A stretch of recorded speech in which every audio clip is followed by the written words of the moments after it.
Amen. Good morning. Welcome to Friendship Baptist Church.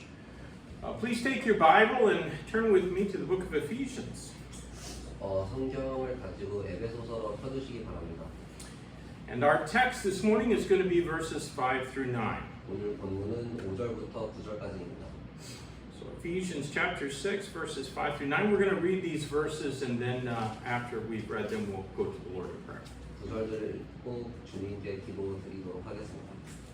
Ephesians 6, beginning at verse 5. Servants, be obedient to them that are your masters according to the flesh, with fear and trembling and singleness of your heart as unto Christ, not with eye service as men pleasers, but as servants of Christ, doing the will of God from the heart, with good will doing service also to the Lord and not to men, knowing that whatsoever good thing any man doeth, the same shall he receive of the Lord, whether he be bond or free.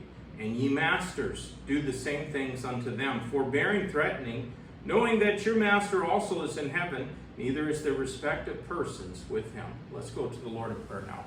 Lord, thank you for giving us these words. And Lord, I pray, God, that you'd fill us with your Holy Spirit's power. And Lord, help us to be the servants and witnesses for you that we should. And certainly part of that will be to honor you in our conduct in this world as employers, employees, and servants and masters. And so, God, I pray that you'd give us good understanding of your scripture today. Help us to be able to apply it correctly and to make a difference in this world. In Jesus' name we pray. Amen. Well, we are continuing our examination of the sacred duties of 7 different groups of people within each New Testament church. 저희는 각 신학교회 안에 있는 7가지 다른 사람들의 그룹이 지닌 거룩한 의무들을 계속 살펴보고 있습니다. And we've already considered the duties of wives, of husbands, of children, and of fathers. 이미 아내와 남편과 자녀와 아버지들의 의무를 살펴보았습니다. And today we're going to see the duties of servants and masters. 오늘은 종들과 주인들의 의무를 살펴보겠습니다. Now, I pointed out before that these are not a complete expression of the duties for each of these respective groups. 전에 말씀드렸듯이 이것들이 각각의 그룹이 가진 의무를 완전하게 표현한 것은 아닙니다. And what's stated here might be considered a summation of those duties. 여기에 기록된 것은 그러한 의무들을 요약한 것이라고 볼 수 있습니다. We might even say that they're a strong reminder of our duties. 저희는 이것들이 저희의 의무를 강하게 상기시켜주는 것이라고 말할 수도 있습니다. And perhaps the most important things about these duties are spelled out in this passage. 아마도 가장 중요한 것들이 이 본문에 명확하게 기록되어 있을 것입니다. Now, our passage today is one that chafes many modern students of the Bible. 오늘 본문은 현대의 많은 성경 연구자들을 불편하게 만드는 본문입니다. More specifically, I guess it would be accurate to say that it chafes liberal critics of the Bible who consider themselves students of the Word. 더 구체적으로 말하면 자신들을 말씀을 연구하는 사람들이라고 여기는 자유주의 성경 비평가들에게 이 본문은 매우 불편한 것입니다. You know, it's true that the Bible seems to permit slavery. 성경이 노예 제도를 허용하는 것처럼 보이는 것은 사실입니다. Strictly speaking, though, the Bible only regulates it because of the hardness of men's heart. 그러나 엄밀하게 말하면 성경은 사람의 마음이 완악하기 때문에 그것을 단지 규제할 뿐입니다.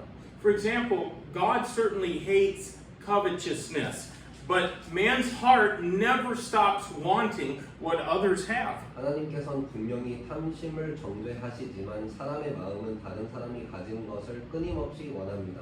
And God doesn't slay us for our covetousness, and He didn't slay ancients for keeping men in slavery either. 하나님께서는 저희의 탐심 때문에 저희를 죽이시지 않으며 고대 사람들이 사람들을 노예로 두었다고 해서 그들을 죽이시지도 않았습니다.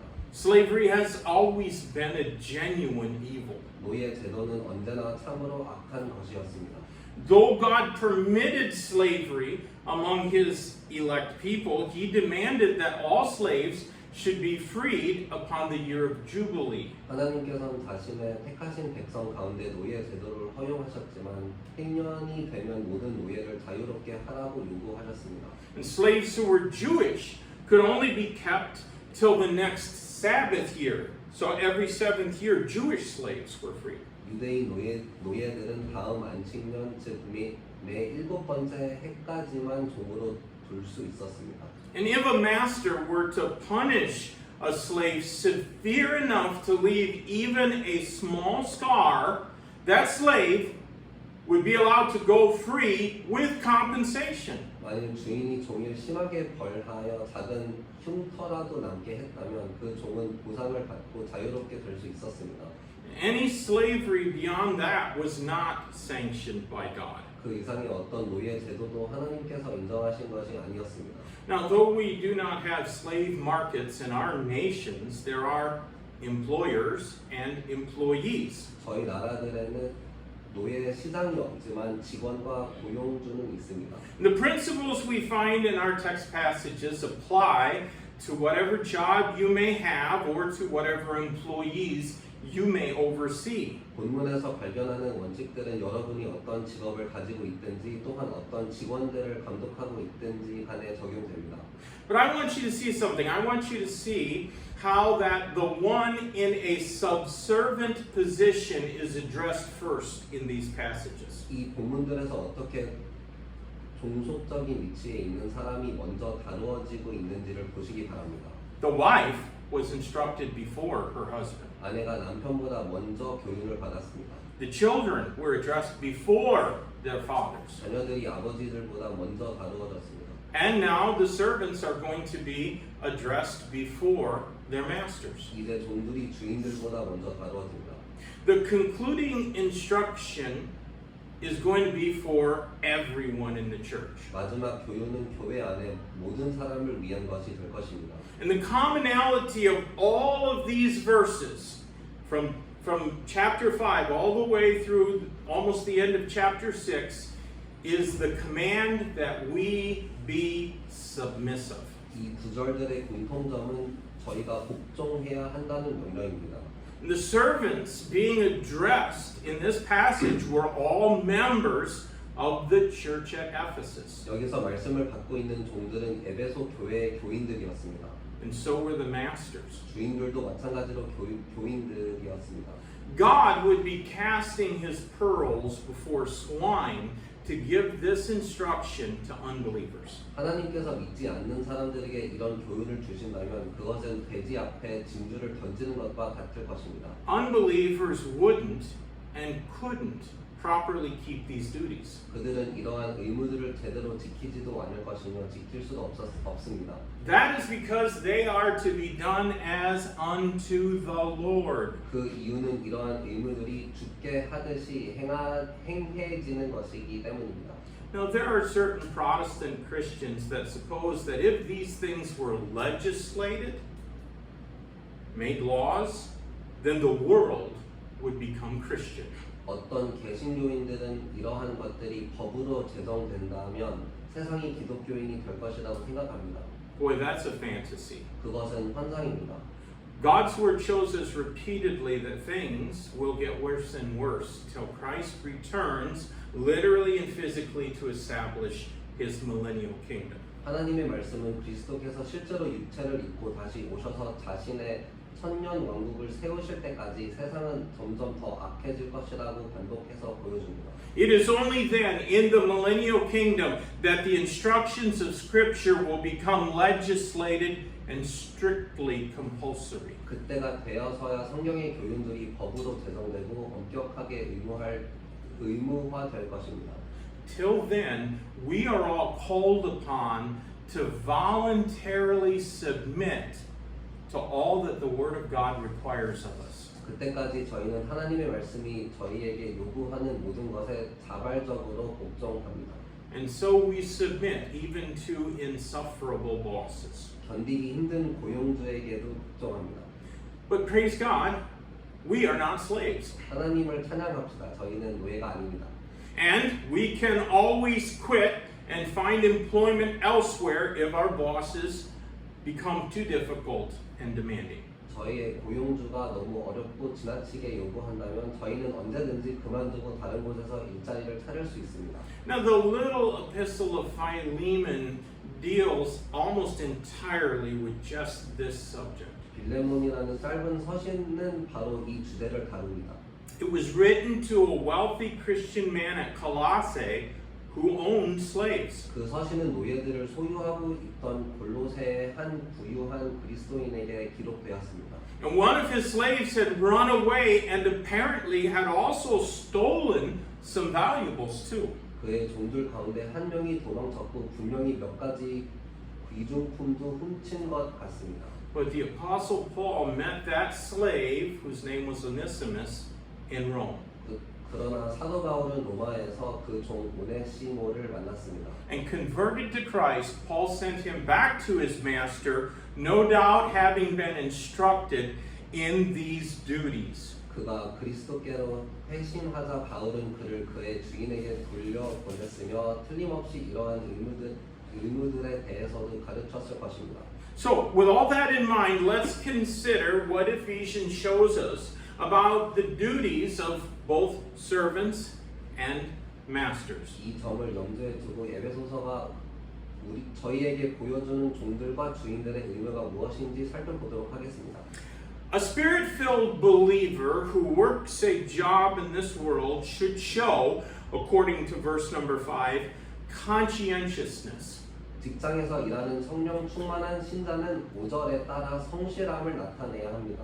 Verse 5 says, Servants, be obedient to them that are your masters according to the flesh, with fear and trembling in singleness of your heart as unto Christ. That is what obedient to them that are your masters according to the flesh and singleness of your heart as unto Christ means. Conscientiousness. 육체를 따라 너희 주인 된 자들에게 순종하기를 성실한 마음으로 하기를 그리스도께 하듯 하라는 말씀이 바로 그것을 의미합니다. Being filled, spirit-filled, will energize believers, enabling them to obey even difficult bosses. 성령으로 충만한 것은 신자들에게 힘을 주어 순종할 수 있게 합니다. In the ancient Roman world, there were an estimated 60 million slaves. 고대 로마 세계에는 약 6천만 명의 노예가 있었던 것으로 추정됩니다. And that was actually far more than the freemen. 그 수는 자유민보다 훨씬 많았습니다.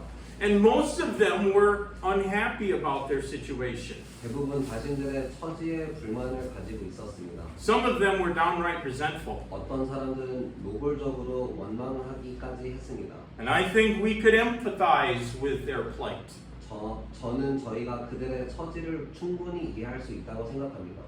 I don't think any of us would willingly suffer being captured and sold off at a slave market willingly. 저희 가운데 누구도 붙잡혀 노예 시장에서 팔리는 것을 기꺼이 견디려 하지 않을 것입니다. It must have been a terrible thing to experience. 그것은 분명 끔찍한 일이었을 것입니다. But you know, salvation does not come with a promise of physical liberty. 그러나 구원은 육체적인 자유를 약속하면서 오는 것이 아닙니다. It comes with a better promise of spiritual liberty and everlasting life. 구원은 영적인 자유와 영원한 생명이라는 더 나은 약속과 함께 옵니다. It might help us to remember that before Christ Jesus saved us, we were all slaves to sin and to Satan. 그리스도 예수께서 저희를 구원하시기 전에 저희가 죄와 사탄의 종이었다는 것을 기억하는 것이 도움이 될 것입니다. But now we have eternal life and liberty in Christ. 이제 저희는 그리스도 안에서 영원한 생명과 자유를 가지고 있습니다. There were a people called the Moravians, and the Moravians loved Christ, and they took the Great Commission very seriously. 모라비아 사람들은 그리스도를 사랑하고 지상 명령을 진지하게 받아들였던 사람들이었습니다. They took it so seriously that when they were denied permission by the British government to witness and evangelize among African slaves in the Bahamas and Jamaicas in the late 17th century, some of them sold themselves into slavery so that they would be free to witness to their fellow slaves. 그들은 그것을 너무나 진지하게 받아들였기 때문에 17세기의 영국 정부가 바하마와 자메이카의 아프리카 노예들에게 복음을 증거하는 것을 허락하지 않자 그들 가운데 일부는 동료 노예들에게 자유롭게 복음을 전하기 위해 스스로를 노예로 팔았습니다. No, we're not commanded to do that, but God's word is simply requiring us to do our work in this world conscientiously. 하나님의 말씀은 단순히 저희가 저희의 일을 성실하게 하라고 요구합니다. We should submit to the authority of our bosses as unto the Lord. 저희는 주께 하듯이 저희의 고용주의 권위에 복종해야 합니다. And again, I remind you that that means in everything that the Lord would require of us. 다시 한 번 말씀드리지만 이것은 주님께서 저희에게 요구하시는 모든 일에 있어서라는 뜻입니다. The Lord would never require us to do evil or to sin. 주님께서는 결코 저희에게 악을 행하거나 죄를 지으라고 요구하시지 않으십니다. If I worked a job and the boss of that place demanded me to do what is wrong, I would refuse, even if it meant losing that job. 만일 제가 어떤 직장에서 일하는데 그곳의 고용주가 제게 잘못된 일을 하라고 요구한다면 비록 그 일자리를 잃게 되더라도 저는 거절할 것입니다. We are only required to obey our bosses as unto the Lord and not beyond that. 저희는 주께 하듯이 순종하도록 요구받을 뿐이며 그 이상은 아닙니다. Now, not only should we work conscientiously, we should also show strong character. 저희는 성실하게 일해야 할 뿐만 아니라 강한 인격도 나타내야 합니다. Let's read verse 6. Not with eye service as men pleasers, but as the servants of Christ, doing the will of God from the heart. Good character is demonstrated when you do what is right, even though no one else can see what you're doing. 좋은 인격은 다른 사람이 내가 하는 일을 볼 수 없을 때에도 옳은 일을 하는 것으로 나타납니다. And that is really what not with eye service means. 이것이 바로 눈가림으로 하지 말고라는 말의 진정한 의미입니다. I worked a construction job when I had finished, just after I finished my first year of Bible college. 제가 신학교 1학년을 마쳤을 때 건설 현장에서 일을 한 적이 있습니다. And there was another man about twice my age who was hired at the same time as me. 저와 함께 고용된 다른 남자가 있었는데 그는 제 나이의 거의 2배였습니다. And that guy hustled and worked really hard when the boss was around. 그는 사장이 곁에 있을 때는 부지런히 열심히 일했습니다. At all other times, he moved like a sloth. 그러나 그 외의 시간에는 나무늘보처럼 느릿느릿 움직였습니다. He would stand around and tell stories, and he took an unusual number of toilet breaks. 그는 주변에 서서 이야기를 하곤 했고 유난히 화장실에 자주 갔습니다. He was what our text calls a man pleaser. 그는 저희 본문이 말하는 사람을 기쁘게 하는 자였습니다. But a man of character works hard when no one is around checking on him. 인격이 있는 사람은 자신을 지켜보는 사람이 없을 때에도 열심히 일합니다. A man of character works hard because that's the will of God for all believers. 인격이 있는 사람은 그것이 신자들을 향한 하나님의 뜻이기 때문에 열심히 일합니다. Do you know working hard is something that we sow? 열심히 일하는 것은 저희가 씨를 뿌리는 것과 같습니다. The Bible assures us that whatsoever a man sows, that shall he also reap. 성경은 사람이 무엇을 심든지 그대로 거두게 될 것이라고 저희에게 확신시켜 줍니다. If we sow good character, we're going to reap the benefits of it. 저희가 좋은 인격을 심는다면 저희는 그것의 유익을 거두게 될 것입니다. But those who sow a slothful, disingenuous character, they're eventually going to reap what they've sown. 게으르고 진실하지 못한 인격을 심는 사람들은 결국 자신이 심은 것을 거두게 될 것입니다. Proverbs advises us to commit our works unto the Lord, and even our thoughts will be established. 자원은 저희의 행사를 여호와께 맡기라고 권면하며 그리하면 저희의 생각이 견고하게 될 것이라고 말씀합니다. Now, another thing is required of believers who are employed. 직장에 다니는 신자들에게 요구되는 또 한 가지 있습니다. They should show cheerfulness. 그들은 기쁨으로 하는 태도를 나타내야 합니다. That's what verse 7 implies. 7절이 의미하는 것이 바로 그것입니다. With good will, doing service as to the Lord and not to men. We should serve our employers with good will as unto the Lord and not unto men. 저희는 사람에게 하듯 하지 말고 주께 하듯이 선한 뜻으로 저희의 고용주를 섬겨야 합니다. Some people work only as hard as they must, 어떤 사람들은 해야 할 만큼만 열심히 일합니다. but their attitude is seldom one of goodwill and cheerfulness. 그러나 그들의 태도에는 선한 뜻과 기쁨이 거의 없습니다. They lack cordiality and courtesy, and often they even lack civility. 그들에게는 친절함과 예의가 부족하고 때로는 기본적인 예절조차 부족합니다. Paul, writing through divine inspiration, told them that God expected better of those Ephesian believers. 사도 바울은 하나님의 영감으로 기록하면서 하나님께서 그 에베소의 신자들에게 더 나은 것을 기대하신다고 말씀했습니다.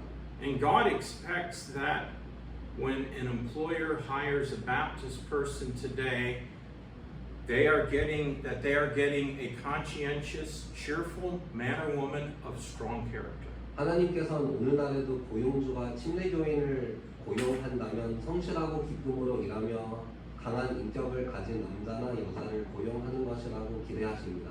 Now, if I'm not mistaken, the Greek words translated goodwill in this verse are found in only one other place in the New Testament. 제가 잘못 알고 있지 않다면 이 구절에서 선한 뜻으로 번역된 헬라어 단어들은 신약 성경의 다른 한 곳에서만 발견됩니다. They are found in 1 Corinthians chapter 7 and verse number 3. 그 단어는 고린도 전서 7장 3절에 나옵니다. 1 Corinthians 7:3 says, "Let the husband render unto the wife due benevolence." It's translated due benevolence in this verse, not goodwill. And likewise also the wife unto the husband. 남편은 그 아내에게 합당한 사랑을 베풀고 아내도 그 남편에게 그리할지라. That means that due benevolence means that no spouse should withhold physical affection and intimacy from their husband or wife. 그 합당한 사랑은 어느 배우자도 자신의 남편이나 아내에게 육체적인 애정과 친밀함을 거부해서는 안 된다는 뜻입니다. Each spouse is entitled to have their need for being loved met. 각 배우자는 사랑받고자 하는 자신의 필요가 충족될 권리가 있습니다. Isn't it curious that the Spirit of God would use those same words that do benevolence to describe our obligation to our boss? 하나님의 성령께서 저희의 고용주에 대한 의무를 설명하시기 위해 바로 그와 같은 단어들을 사용하셨다는 것이 참 흥미롭지 않습니까? Clearly, God wants our work to be done cheerfully. 분명히 하나님께서는 저희가 기쁨으로 저희의 일을 하기를 원하십니다. Now, verse number 8 shows us one more important thing a believer should show in their employment. 8절은 신자가 직장에서 나타내야 할 또 하나의 중요한 것을 보여줍니다. They should show confidence. 그들은 확신을 나타내야 합니다. Verse 8 says, knowing that whatsoever good thing any man doeth, the same he shall receive of the Lord, whether he be bond or free.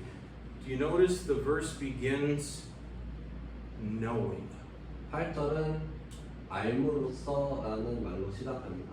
Not in Korean, but in English and Greek. If we know something to be true, we are confident about that thing. 어떤 것이 참이라는 것을 안다면 저희는 그것에 대해 확신을 갖습니다. That confidence must have been a great help to someone who found themselves enslaved after the Roman armies marched through their country. 그 확신은 로마 군대가 자신의 나라를 휩쓸고 지나간 후 자신이 노예가 된 것을 발견한 사람에게 큰 도움이 되었을 것입니다. Prior to this knowledge, those slaves, those servants had no hope for a better future. 이러한 지식이 있기 전에는 그들에게 더 나은 미래에 대한 아무런 소망도 없었습니다. They always feared that if their master didn't value them, that they could be sold as a galley slave and chained for life to an oar in the belly of a Roman ship. 만일 그들의 주인이 그들을 가치 있게 여기지 않았다면 그들은 갤리선의 노예로 팔려 로마 선상에서 평생 노예 쇠사슬로 묶여 있을 수도 있었습니다. But if our work is being done as unto the Lord and not to men, and we believe God is good, we can have confidence no matter how dreadful our current circumstances. 그러나 우리의 일이 사람에게나 아니라 죽게 하듯이 행해지고 있고 저희가 하나님은 선하신다는 것을 믿는다면 현재의 상황이 아무리 끔찍할지라도 저희는 확신을 가질 수 있습니다. Friends, our conscientious work of a good character done cheerfully will be recompensed by the Lord. 좋은 인격을 가지고 성실하며 기쁨으로 행한 저희의 일은 주님께서 보상해 주실 것입니다. Our Lord does not own any sweatshops. 저희 주님께서는 노동 착취 공장을 운영하지 않으십니다. Our Lord does not wring the life out of those underneath him. 그분은 자신 아래에 있는 사람들의 생명을 쥐어짜지 않으십니다. Dear friend, if you serve your boss like he was your Lord, God will remember and reward you accordingly. 여러분의 고용주를 마치 그가 여러분의 주님인 것처럼 섬긴다면 하나님께서 그것을 기억하시고 그에 합당하게 보상하실 것입니다. So don't fret about injustices and inequities. 불의와 불공평함 때문에 염려하지 마십시오. The Lord sees the sparrow, and he loves you more than birds. 주님께서는 참새도 보시며 새들보다 여러분을 더욱 사랑하십니다. Go to your job full of confidence that we serve a great and mighty Lord. 저희가 위대하고 강하신 주님을 섬긴다는 확신으로 가득하여 여러분의 직장으로 가십시오. Give your best every day because that's what God expects a believer to do. 매일 최선을 다하십시오. 그것이 하나님께서 신자에게 기대하시는 일이기 때문입니다. Now, just as there was only one verse explaining the duty of fathers, so we find one verse showing the duty of employers. 아버지들의 의무를 설명하는 구절이 한 절뿐이었던 것처럼 고용주들의 의무를 보여주는 구절도 한 절에 발견합니다. And the first thing we find is that masters are to do is to do the same things unto them. 저희가 처음 발견하는 것은 주인들이 그들에게 이와 같이 하라는 것입니다. That's what verse 9 says. Ye masters, do the same things unto them, forbearing, threatening, knowing that your master also is in heaven, neither is there respect of persons with him. This reciprocity means employers should be conscientious bosses of good character, cheerful countenance, and confident that God will reward what is right and he will punish what is wrong. 이러한 상호성은 고용주들도 성실하고 좋은 인격을 가지고 있으며 깊은 포정을 지니고 하나님께서 옳은 것은 보상하시고 잘못된 것을 벌하신다는 확신을 가진 고용주가 되어야 한다는 뜻입니다. That means those in charge should not be petty, vindictive, provocative, or selfish. 이것은 책임을 맡은 사람들이 옹졸하거나 보복적이거나 도발적이거나 이기적이어서는 안 된다는 뜻입니다. God hates pride and arrogance. 하나님께서는 교만과 거만을 미워하십니다. And it is especially detestable in a believer who should have put on Christ and been filled with the Spirit of God. 특히 그리스도를 입고 성령으로 충만해야 하는 신자에게서 그러한 모습은 더욱 가증스럽습니다. Absolutely everything that God required of employees or servants is also required of the employers or masters. 하나님께서 직원들에게 요구하시는 모든 것은 고용주들에게도 똑같이 요구됩니다. Now, in addition to reciprocity, believing employers are also to show restraint. 상호성에 더하여 믿는 고용주들은 또한 절제를 나타내야 합니다. They are to forbear threatening, knowing that they have a master also in heaven. 그들은 위협하는 것을 삼가야 합니다. 왜냐하면 자신들에게도 하늘에 계신 주인이 있다는 것을 알고 있기 때문입니다. Many years ago, shortly after I had begun working at one company, our boss gave us an object lesson. 제가 한 회사에서 일하기 시작한 지 얼마 되지 않았을 때 사장이 저희에게 한 가지 실물 교육을 주었습니다. He said, for as long as your hand's shape remains in a bucket of water after you've removed it, that's how long your presence at this company will be appreciated. 그는 저희가 물통에서 손을 꺼낸 후에도 물에 손 모양이 남아있는 그 시간만큼만 저희가 그 회사에서 필요로 여겨질 것이라고 말했습니다. His intent was to convince us that we could and would be replaced immediately. 그의 의도는 저희가 언제든 즉시 다른 사람으로 대체될 수 있는 실제로 그렇게 될 것이라는 사실을 저희에게 확신시키는 것이었습니다. He made it clear that nobody was important. 중요한 사람은 아무도 없었습니다. We were only means to an end. 저희는 단지 목적을 이루기 위한 수단일 뿐이었습니다. And if they could find somebody who did the job better, then we would be gone in a second. 만일 그들이 일을 더 잘하는 사람을 찾을 수 있다면 저희는 순식간에 해고될 것이었습니다. That is not how a Christian should treat his employees, particularly if those employees are his fellow believers and church members. 그것이 그리스도인이 자신의 직원들을 대하는 방식이 아닙니다. 특히 그 직원들이 자신의 동료 신자들이며 교회 회원들이라면 더욱 그렇습니다. I had the misfortune of working for a fellow church member when I was in Bible college. 제가 신학교에 다닐 때 한 동료 교회 회원을 위해 일해야 했던 불행한 경험이 있습니다. And that boss knew just how to threaten us. 그는 저희를 어떻게 위협해야 하는지를 정확히 알고 있었습니다. One word from him in the administration of that college would make our life even more miserable. 그가 한마디만 하면 대학 행정부가 저희의 삶을 더욱 비참하게 만들 수 있었습니다. Well, not surprisingly, his business failed 놀랍지도 않게 그의 사업은 실패했습니다. because God is not mocked. 하나님은 업신여김을 받지 않으십니다. Whatever a man sows, that shall he also reap.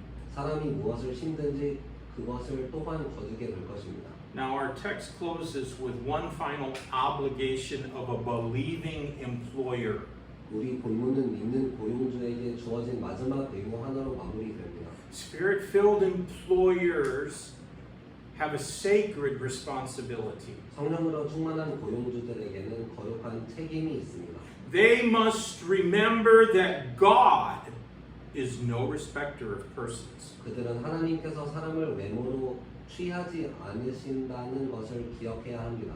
God does not prefer the wealthy like politicians do. 하나님께서는 정치인들처럼 부유한 사람을 편애하지 않으십니다. That is also what many churches and pastors do.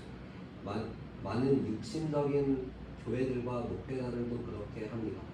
They treat those who have quite a bit better than those who have not. 그들은 가진 것이 많은 사람들을 가진 것이 없는 사람들보다 더 잘 대합니다. But employees can be confident that God will recompense them fairly even if their bosses are thieves. 직원들은 자신의 고용주가 도둑이라 할지라도 하나님께서 자신들에게 공정하게 보상해 주실 것을 확신할 수 있습니다.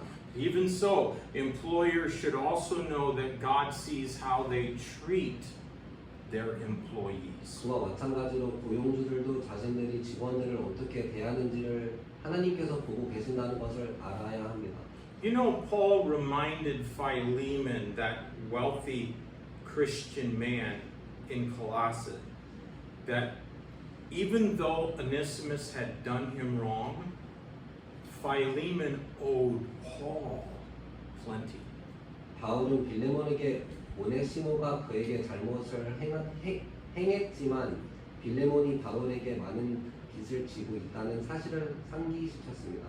Paul had led Philemon to Christ. 바울이 그를 그리스도께로 인도했기 때문입니다. He was on his way to heaven and eternal life because of the sacrifice that Paul made. 바울의 희생으로 인해 하늘나라로 가는 길에 있었습니다. And now it was his opportunity to suffer loss for Christ's sake. 이제 그에게는 그리스도를 위하여 손해를 감수할 기회가 주어진 것이었습니다. Onesimus was not just his slave. He was his brother. 오네시모는 그의 형제였습니다. In heaven there won't be bosses. 하늘에는 고용주가 없을 것입니다. But until then, believers should show a good testimony by how they work and by how they treat others. 그때까지 신자들은 자신이 어떻게 일하는지와 다른 사람들을 어떻게 대하는지를 통해 선한 간증을 나타내야 합니다. And that is our sacred duty. 그것이 저희의 거룩한 의무입니다. Let's close in prayer. Lord, we love you. Thank you for showing us in your word how we should live in this world. And sometimes we get really bent out of shape when things don't go well at work, when we're not treated fairly, when there's been more taken from us than given to us. But I pray, God, that as we consider your word, that we wouldn't focus entirely upon this life and upon the injustices of this life, but that we'd remember eternity is going to be a time when many wrongs will have been made right. But as believers, we have opportunity to be rewarded for a life of faith. And faith believes the Bible. Faith obeys Scripture. So help us to be a people of the book and help our testimony to be strong in this world for the glory of our Savior. I pray, God, that you'd help us to reach many, even by how we conduct ourselves as employees and employers. Thank you, Lord, for this day and for each one here. Thank you for the salvation we have through the shed blood of Jesus Christ. For it's in his name we pray. Amen.